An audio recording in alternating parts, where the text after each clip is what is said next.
Good evening, everyone, and welcome to ESC. No, not electronic speed controller, that annoying little pet that you put in your robot, but Extreme Scrutiny Club, where every 2 weeks, each of your hosts brings a robot to the table, and we vote as a collective on whether it should be immortalized in the arena or should be cast into the Pit of Oblivion, based on each week's specific theme. We are your hosts. My name is Reira. Hi, I'm Oliver. And I'm Mitch. So today's theme is favourite robots. Before we get on to our favourite robots, should we give the audience a sort of rundown of who we are? Oliver, if you wanted to start? Sure. So hi, I'm Oliver. You may not know me, but if you're a regular around the Robot Wars Shuntposting group, then you may have seen some of my posts before. I'm currently building my own robot called Crossblow for Team Motte and Bailey. I applied for Series 2 of Bugglebots. Unfortunately, I didn't get in, but next time I've got plenty of updates in the works, and I want to get a bit more experience. And I'm also joining the next series of the Robot Arena 2 series, Robotics Wars. All right, Mitchell?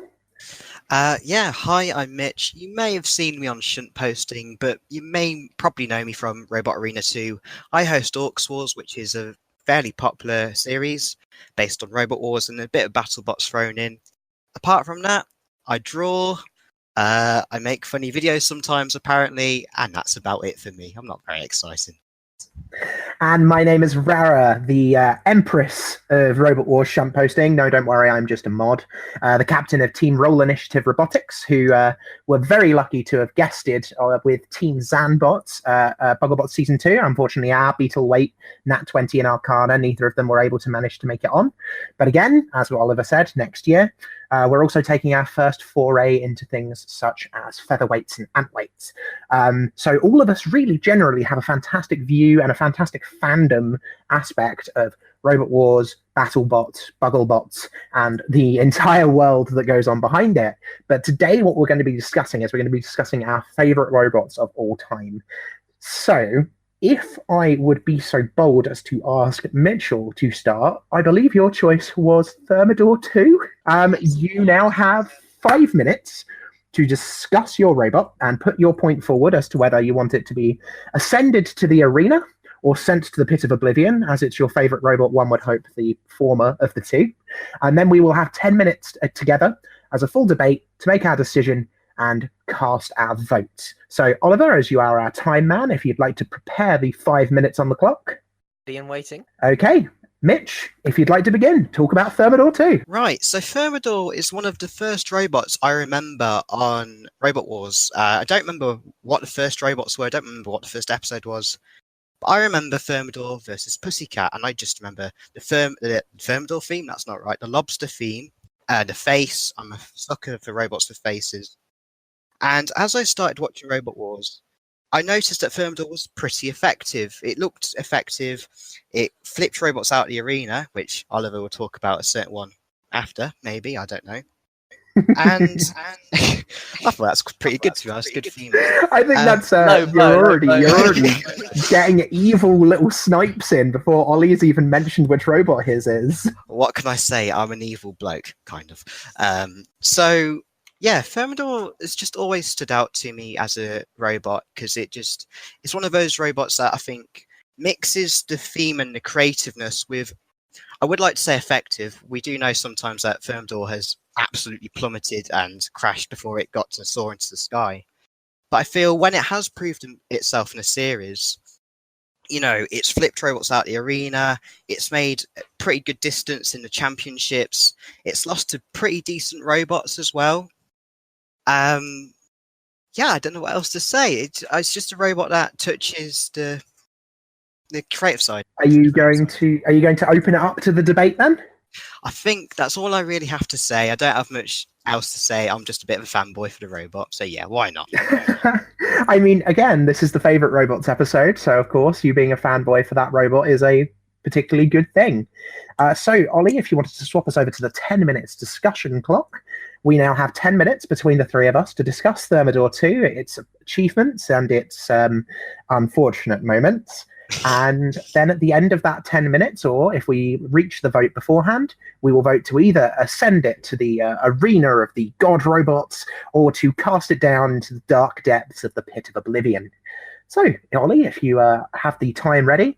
Time starts now. Okay, first point I want to make about Thermidor 2. It has an adorable face, and I agree with you so much. I mean, to be honest, the Series 10 version was a lot worse, but before that, every other version was And fine. nobody remembers the Series 10 version anyway. I say Series 10, it was Series 8, wasn't it? Series 8, yeah, that's it. Well, the reboot version. I was going to say was Thermidor in season 10. I don't quite remember. We could only hope. Thermidor 3. I think Thermidor has. Do you know? I as much as this is supposed to be a debate podcast, I have to agree with you on the points that you've made. Thermidor is an adorable robot with an innovative design. Pinching claws and a flipper is an interesting pair to pair, but I think it does a good job of what it's meant to do. It does flip robots Uta, something, Behemoth, something. I'm not making evil snipes either. No, I'm not not at going to all. hold back when it gets to yours, Reira. Hey, no spoilers, no spoilers. So yeah, that's the only real points I want to make. Do you know, I genuinely agree with putting Thermidor into the arena of the gods. I think I'm on Mitchell's side, but I'm willing to let Ollie, who I'm pretty sure probably has some, to come in with a few points. Yeah, change my mind, change my vote. I mean, first things first, I do have to acknowledge that, yeah, Thermidor, it's one of those flippers that came around in the wake of Chaos 2 that really got it right. Are you saying every flipper is a Chaos 2 clone? No, but you know, Chaos 2 came around and it sort of dominated the sport and revolutionized the way that battles were fought. And yeah, sort of Thermidor came in the wake of Chaos 2. It's kind of a Chaos 2 clone, but it did its own thing. And yeah, you're right. It's very arty and aesthetically. Do we remember what Thermidor 1 did? Right, hang on, I've got the wiki. Because of course we're talking about Thermidor 2. I'm assuming there was a Thermidor 1, but my memory is slightly hazy. Series 3. No flipper, just the claws. And it was terrible. Mitch? Oh, was it really bad? Okay, to be fair, Plunderstorm was its first opponent, and Plunderstorm died on the spot. And then it lost to Scutter's Revenge, which I think Scutter's just put it down the pit. Oh, so pretty boring then. Yeah, I tend to forget about Thermidor 1, which was also spelt wrong as well. How was it spelt wrong? Well, that's the thing, because I know it's named after the dish. It's like lobster Thermidor, isn't it? But of course, they yeah. spelt it wrong, and then one of the production crew or someone of the Robot Wars crew said, "Oh yeah, you spelt your robot's name wrong." Have we? No, we haven't. Yeah, you have. Oh, so they changed it for Series 4. Oh, if only that story had video connotations. I would have loved to have seen that conversation. So Ollie, you said you were going to change our vote. So far, you've just agreed with us. So far, but that's the thing. I think Thermidor was an excellent robot when it was first designed. When it came in around Series 4, Extreme 1 time, it was a very dominant robot. And let's bring up that melee with Stinger and Behemoth. They talk about I was waiting for that. Series after series, and you can understand why. It's a very impressive victory, and I think it is the first double Uta that the show ever had. And yeah, it's just very solid performance from Thermidor in that episode. But yeah, I mean, the point I'm trying to make here is that as time goes on, it doesn't change with the times. Like so many of the classic robots, like Chaos 2 and like Hypnodisc, and by the time you get to sort of Series 7 and Series 8, it just can't quite hold up to the big leagues. I feel like every time that Thermidor comes up against a top tier robot, your Typhoon 2s and your bigger brothers. We don't talk. We don't talk of Typhoon. We don't talk about any. Typhoon was a Gary Cairns bot, wasn't it? Yes, it was. Yeah, and even in the Fourth Wars against Pussycat, you know, every time that Thermidor comes up against the creme de la creme, it just can't quite cement itself as an A tier robot for me. So what you're saying is it's a mid-tier middling. It's sort of I'm a good robot. You'll remember me. You'll see me again, but I'm never going to win.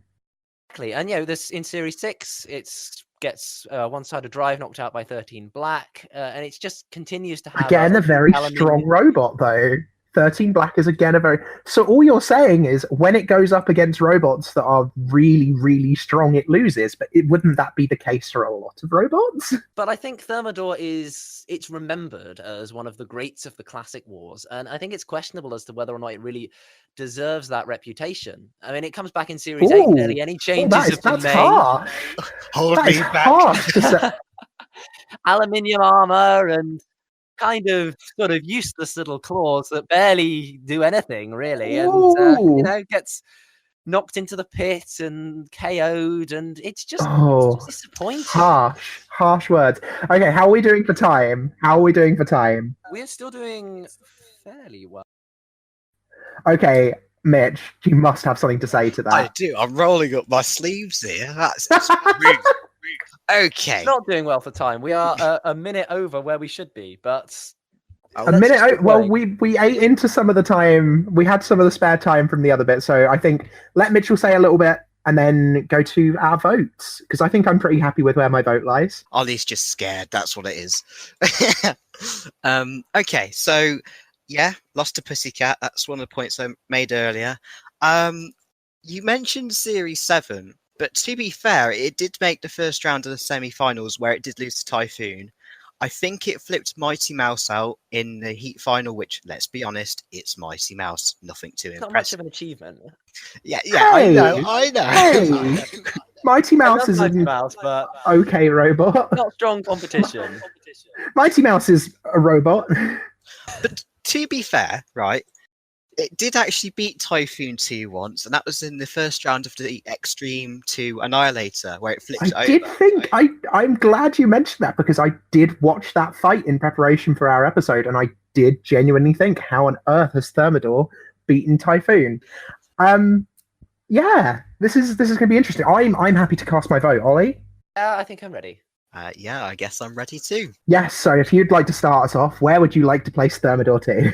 Well, I think it's quite obvious. I am going to put it in the arena in the sky because it deserves to be there. It's a good, not high tier robot, but it's close enough. No problem. Ollie? Reira, I think you should go next. Oh, I feel like I'm the deciding vote, surely. You lambasted Thermidor. You said that it was terrible. Thermidor. But here's the thing.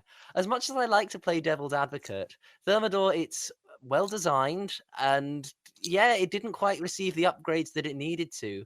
But ultimately, like I said earlier, it is memorized and memorialized whether I like it or not. And I think for those reasons, it put on a solid enough performance, especially in the early sort of years of its run, for me to side with Mitch and say that it goes in the arena. In which case, I feel that if you're saying it's going to the arena and I'm about to say that it's going to the arena, that is a solid 3-vote win for Thermidor. Yes. Okay, so 3-vote win for Thermidor.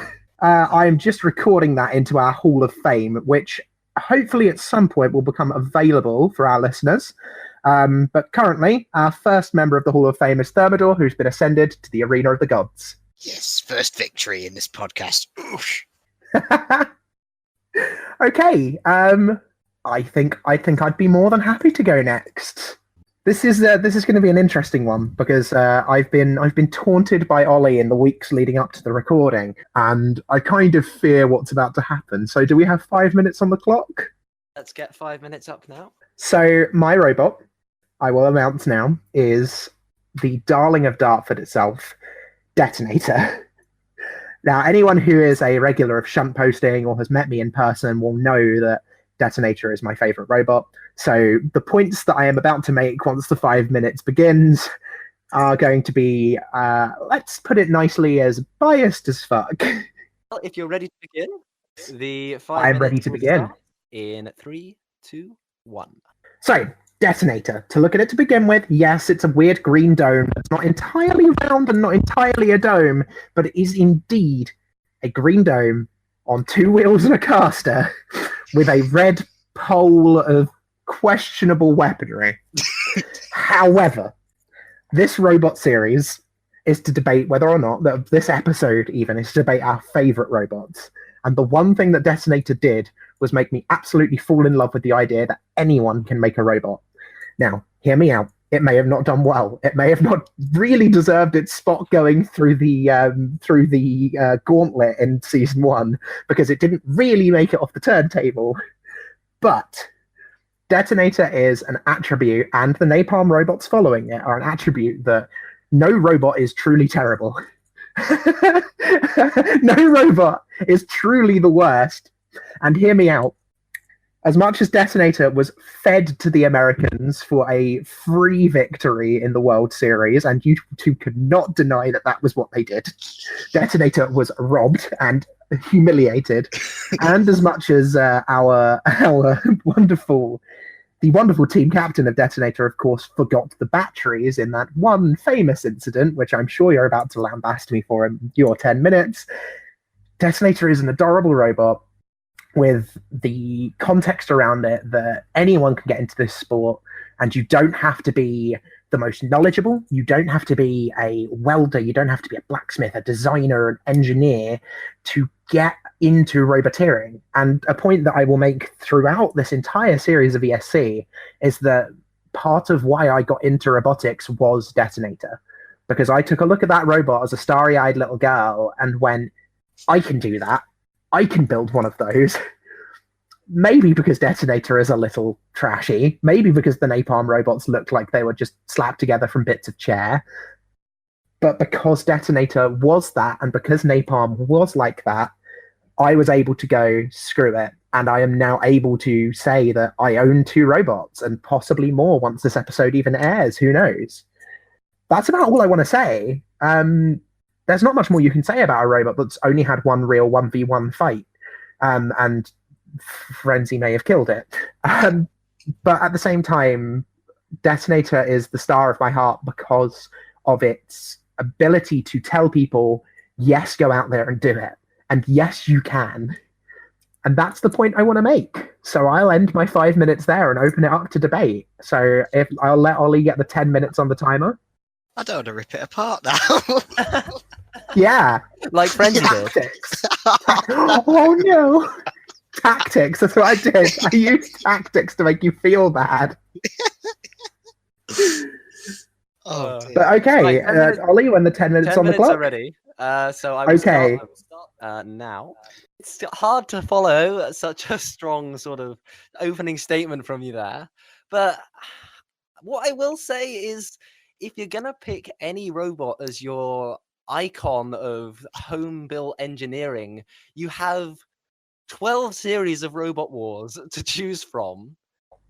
And many Especially series of battle bots and many and series of buckle battle bots. bots. And especially in the classic Wars of Robots Wars, you've got hundreds of competitors entering every series. And so many of them are home-built that are, competently built. Let's be honest, that have had real sort of design, love, and effort got into them, and you choose Detonator? Yes, I knew you were going to say that. Yes, I do. Yes, I do.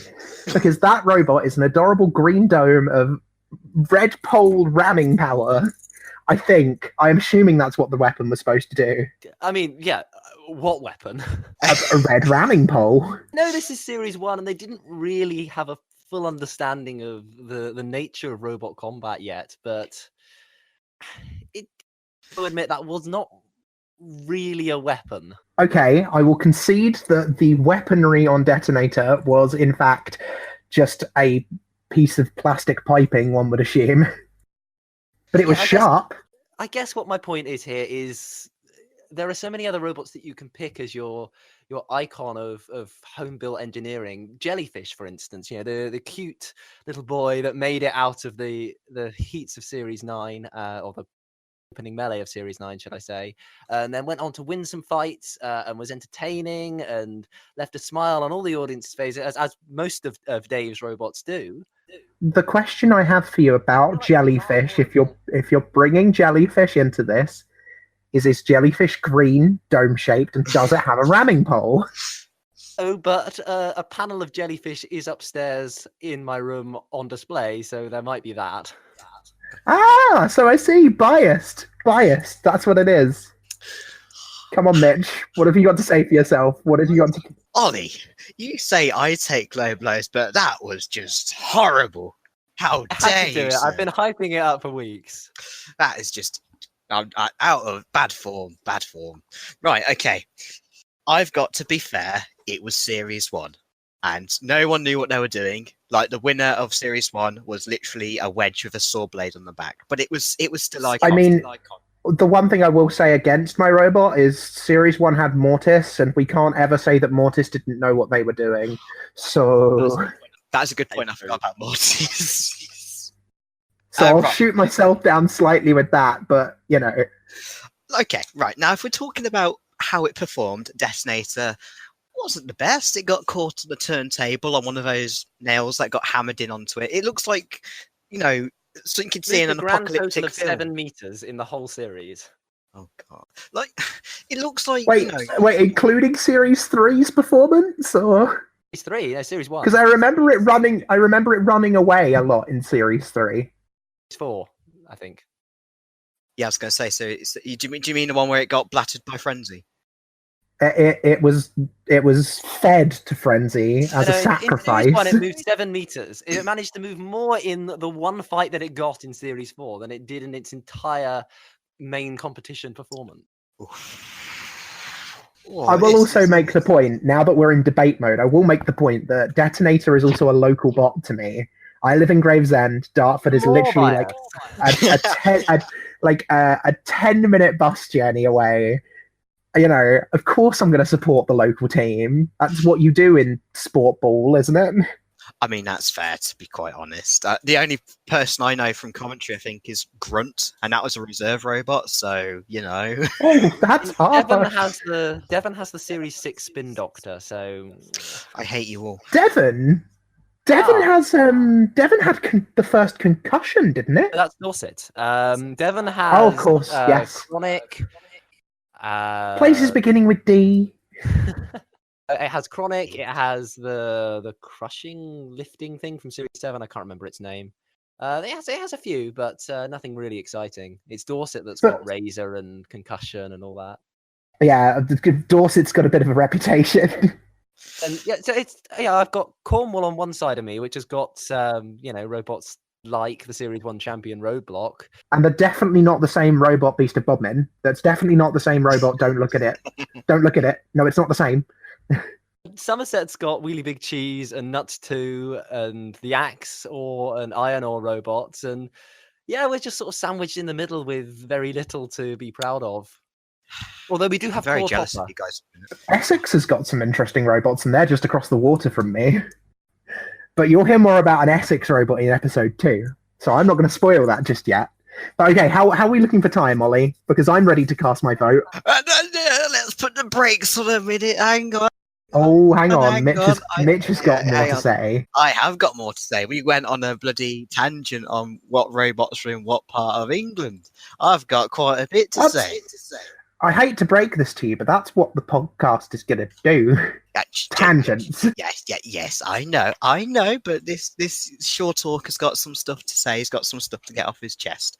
Okay. Right. So Detonator, yeah, not the best robot. Yeah, it got fed to Frenzy where it ended up like burnt, mushy peas. And yes, anyone who's been in Shuntposting has probably seen my birthday cakes of Detonator pre and post Frenzy. Oh god! But to be fair, it was Series 1, and it was brought back for Series 4 so the Americans could get a win.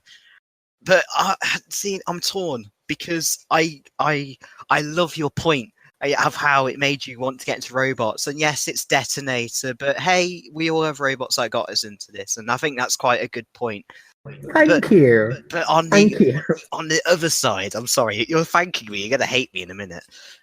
I probably will. If you brought Napalm, I would be like, yeah, actually, I can understand this a lot more, and I would probably be more likely to put it in Arena in the Sky, surprisingly.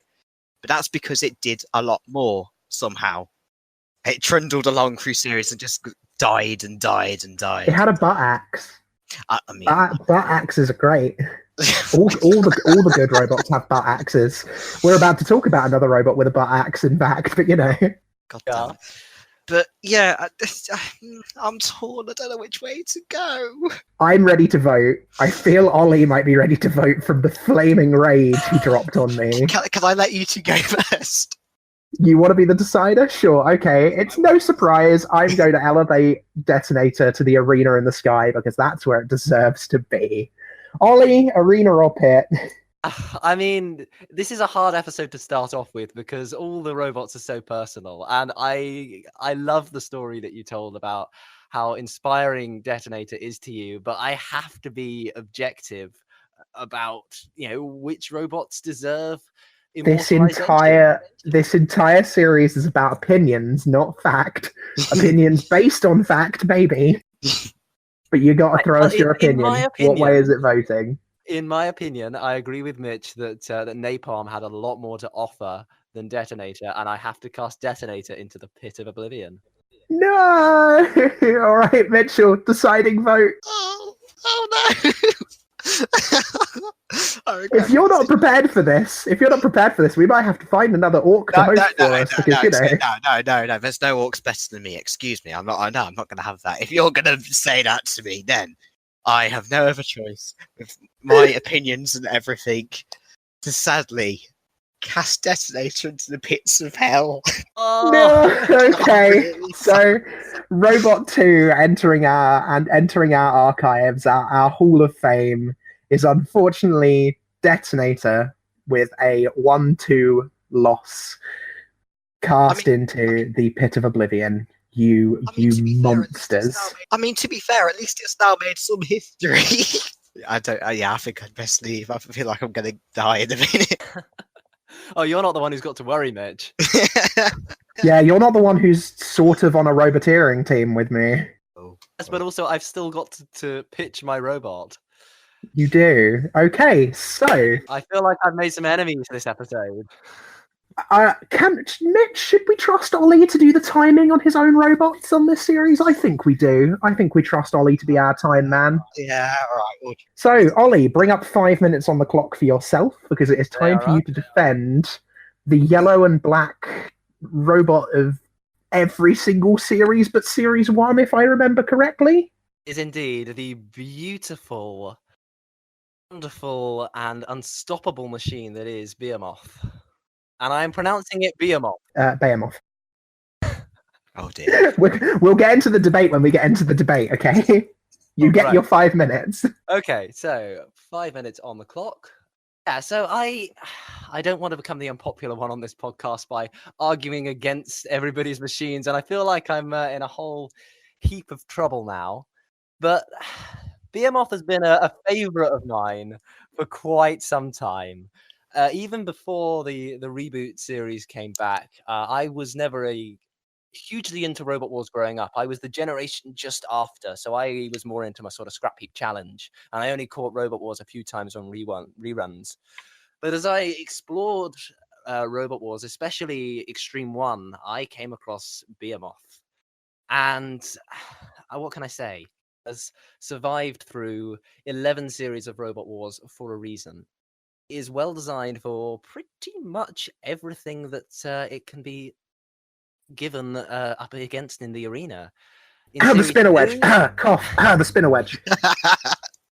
In Series 2, it's a slow-powered lifter that does well to capitalize on the weaknesses of the robots that turned up in Series 1. By the time it gets to sort of Series 3 and Series 4, it's clearly a powerful mid-tier lifter. We get to Extreme 1, it fights Hypnodisc, and it's clearly able to stand up to the spinners of the day, the angling of the scoop there, deflecting the blade very nicely. And yeah, unfortunately, it gets very unlucky in the latter half of the Classic Wars. But the fights that it does have against all the greats of Robot Wars in the Classic series, against Bigger Brother, against Reira, against Hypnodisc, if it doesn't win them, which in many cases it does, it stands up to them for the majority of the fight. And in some cases, there are fights such as the final of the First World Championship where I think it should have won. Behemoth is very versatile, and it continues to prove that into the reboot era. yes, the grabber is a thing that exists, and unfortunately, I have to acknowledge that. But they were trying to they were trying to capitalize on things like the axe that they'd had in previous series that was so effective against Stinger. You mean the butt axe, right? No, I'm talking about the top axe. The butt axes, again, were a thing, but butt axes are cool, right? Yes. Yeah, sure. Butt axes. They continue to stand up to high-powered spinners like PP3D and Carbide in the opening melee. If it wasn't for the nuts mini bot, I mean, I don't know if you've seen photos of that wedge after the fight, but please refer to the mini bot as its correct name of Sneaky Boy. Sneaky Boy, indeed. But yeah, the wedge stood up pretty well after the fight. What can I say? There's so much to talk about with this machine, but I just feel that its Series 10 performance was so deserved and finally showed what this robot was capable of.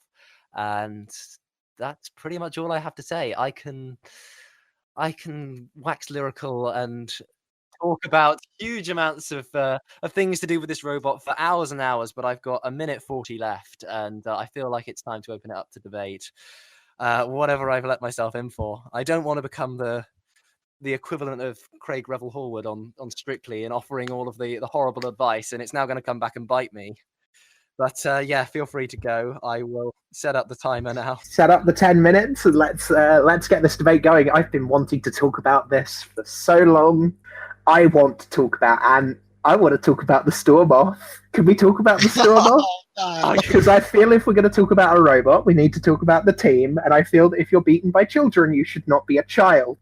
I know he apologized for it, and I've got all the respect in the world for you, really, and if you are really listening, we could hope, that'd be lovely. But honestly, come on. We're on a debate podcast, we're going to talk about this. Defend yourself, Ollie. Can you really love a robot that's team captain did that? Razor fanboys exist. I don't consider myself a Razor fanboy, but I am avidly a fan of Behemoth as strongly and as fervently as many of the Razor fans are. In this instance, Ant did say that it was the team that he was annoyed at, and I understand where he's coming from. For such a crucial fight to fit an untested weapon, I understand why he was so annoyed, and I would be. Do you feel, because there is a bit of conspiracy in the belief that it may have been the production team who asked him to select it? I hadn't heard that. Oh. There have been rumblings. I have heard it mentioned before that the production team did suggest, hey, fit the weird weapon because we want to see it. If he wasn't entirely in control of putting the bucket on, then I can understand the reaction in the heat of the moment. And obviously all the tabloid newspapers gave Robot Wars a lot of coverage, unfortunately bad coverage, but any publicity is good publicity, right? And and then blamed it on him walking out because of children. But there's the three most important words we have here are dang it. Any other points against Behemoth? Come on. It's had such a long run. I can't shoot it down. That's the thing. I've watched so many Behemoth fights in preparation for this. And also the pronunciation thing, we're not bringing that up. No, we're bringing that up. Oh no, here comes Mitch bringing up the pronunciation thing. Right, okay. The name, Behemoth. It's bloody the Chimera. Like, Chimera. The name annoys me. It baffles me so much. The thing is that we have to default to what the makers say. I'm really good friends with Elizabeth off of Team Chimera, and she says Chimera, so I will say Chimera. Also, as a Warhammer 40k player, I'm used to saying Chimera anyway, but sure. But with Behemoth, don't they say it differently every series as well? They do, although they do eventually settle on Behemoth. And I will explain it as I've explained it to so many other people. There are two correct pronunciations and a Jonathan Pierce pronunciation. You've got Jonathan Pierce pronunciation. we can't allow JP to dictate what we say and don't say in this podcast, okay? Because otherwise we'll start talking about armament, and I'll have a mental breakdown.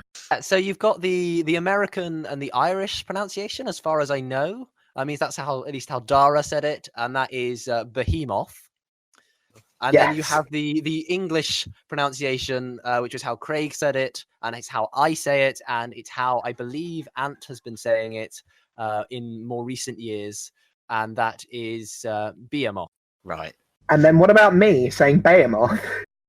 Behemoth is a Jonathan Pierce ism. It's one of those things that he just says, and everybody goes with it. And then I'm pretty sure Craig said one time Behemoth. What does the arena announcer in the later series say? From somewhere, Behemoth. I have no idea, actually. I mean, we're not going by the reboot pronunciations of the announcer, because otherwise we would just be adding a lot of ers to the end of every spinner that we bring up, and then we'll be here for another 20 minutes. We are coming to the end of our time, I imagine. We have 4 minutes left. Oh, thank 4 God for minutes? that. Wow, it feels like we've been speaking about Behemoth, him, for hours. But Mitch, continue with your point. That name and controversy aside, I can't take away the fact that this robot is a legend. It is. It's been It really in literally is. every It series. really is. I feel that I've picked the only robot that isn't. Like, to be quite honest, yes, it's been unreliable. Yes, it's like had the worst look in certain series, like the Arena Spike in Series 3. There's something happened in Series 7, and I can't remember what it was. The radio went wrong. They had issues with it. They ran over mute, and they were just driving around the arena erratically, like King Bee did. Oh yeah, didn't Mute cut it off with its wedge or something? Like it went over, and it just. And it's such a shame because that was looking to be such a good fight. Mm. And Series 7 Behemoth was just. Yeah, Behemoth has had some fantastic fights, and that's the thing.